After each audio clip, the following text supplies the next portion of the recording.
Hello, Thomas Gamer Crew. We're talking open world games. My choice for favourite open world game is 2002's Morrowind. And a lot of you will have heard of this by now. It's obviously part of the Elder Scrolls series. I'll be very surprised if any of you haven't heard of Skyrim. Definitely. Obviously, a lot of you will be familiar with Oblivion 2. And there's earlier entries in the series, such as Arena and Daggerfall. Morrowind, for me, gets the blend of what Bethesda did with the series spot on. It has its flaws. There's a lot to get past to enjoy it. But when you get past those flaws, it is love. Okay, I'm going to talk about those flaws first, because if you come into this game, you're better off being aware of these flaws so you can mentally think, right, I've got to endure these to get to the good. Now, the biggest flaw for me is the combat. It's dice based and stat based, but they turn it into an action based mechanic. It's very hard to describe, even weirder when you first play it, but it becomes bearable. You know, when you get used to it, it becomes livable. And it actually can be quite fun once you're powered up.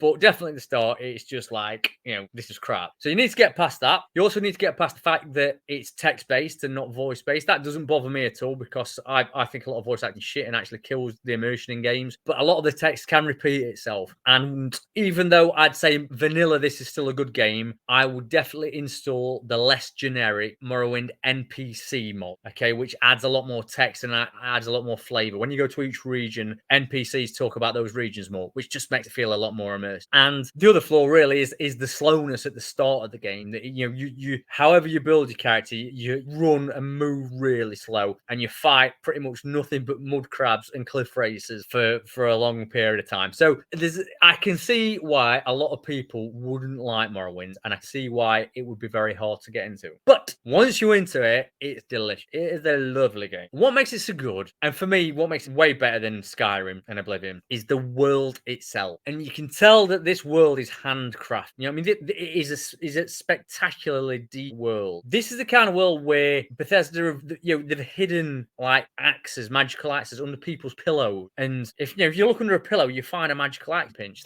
There's that type of detail and depth. You will stumble across ancient ruins and hidden sanctuaries and places of Daedric, which is demonic worship, that are not indicated. You just go out and discover, and Morrowind perfectly captures that sense of, I'm just going to look down here and see what I find. And you find yourself going into some weird rabbit hole where at the end of that rabbit hole is some Daedric god. It is phenomenal. It is really an incredibly designed world. And what adds to that is the faction. The factions here in the other Elder Scrolls game and a lot of open world games, they don't really interlink much. Whereas in Morrowind, some of the factions, they kind of vying. Well, a lot of the factions are vying against each other for positions. So when you choose a sister faction, you're by default a lot of the time acting against another faction, and it makes it very immersive. It makes you think more and sucks you in more and makes it deep. So in that respect, great. But for me, what really makes Morrowind, what really makes it, is the magic, because you don't just get given spells. You can manipulate spells and kind of create spells differently. And this ties in with your class system. It's very analog. It's not digital. It's not like you take your perks and you get the skill. There's a lot of variables to it, so it feels organic and natural, and it really works really well. And what adds to that, and what really makes it great, is you can basically evolve into a god, which kind of ties into the story really well as well. You can basically go from somebody who's walking around doing bog standard stuff to somebody who can run across the planet in lightning times, who fly, all kinds of wacky shit. And it is brilliant. It is so incredible. When I first played it back in 2002, and you go from, you think this world's going to be kind of big, but not as big as it is, and you go from this like little pleb and evolve, exploring this vast world and become this super like god type thing. It's just an incredible journey. It feels so organic and it feels so natural, and it just is incredibly absorbing. So I would highly recommend checking out Morrowind. I think it is dated. You definitely want you to check your mods out. The two I use is the less generic NPCs and the better heads and bodies mods. But other than that, you don't need that many. I won't install absolutely all these rebalancing mods. I've always found it fine. But it is, if you want to go on a real epic absorbing journey, Morrowind's go without a shadow of doubt. But I have got some honourable mention without a shadow of doubt. I'm going to throw in Saints Row Row 4, I just love how wild the world is in Saints Row 4. I think the perfect evolution of that type of game.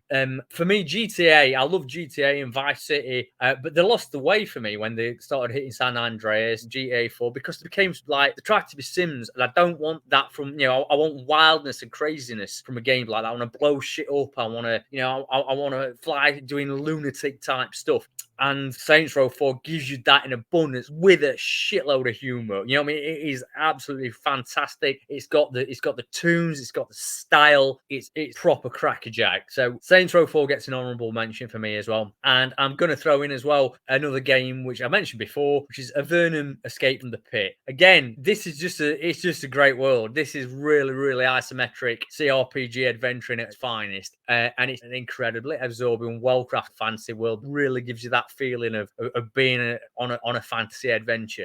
So they're my choices. I hope you get to check them out. I dare say some of you have played them already anyway. But yeah, if you wanting to get sucked into some big worlds to explore, that keep giving. A lot of open world games for me get repetitive, they get dull, they get boring, they get predictable. All these ones I mentioned don't. They will constantly give you fresh stuff as you explore. And yeah, I'm not saying they don't repeat themselves in little bits, but there's a lot to get stuck into there. So, but wait, I forgot to mention a game that I feel bad if I don't mention it, because it is just such a good game, and that is The Saboteur. Now, as far as open world games go, this is a kind of cross between Assassin's Creed and GTA. It's very action, but it's a work of art, and it's actually, if you'd say to me, name a modern hidden gem, this would be my choice, because this is so lush. Okay, now it's got all the elements you need in an action open world game to make it enjoyable. But what makes it stand out is the art. This is a very beautiful and clever game. When you fight in Nazi-occupied territories, the world is black, white, and red, Nazi color. And when you free that region, it's this lovely, still rich. It gets converted to that,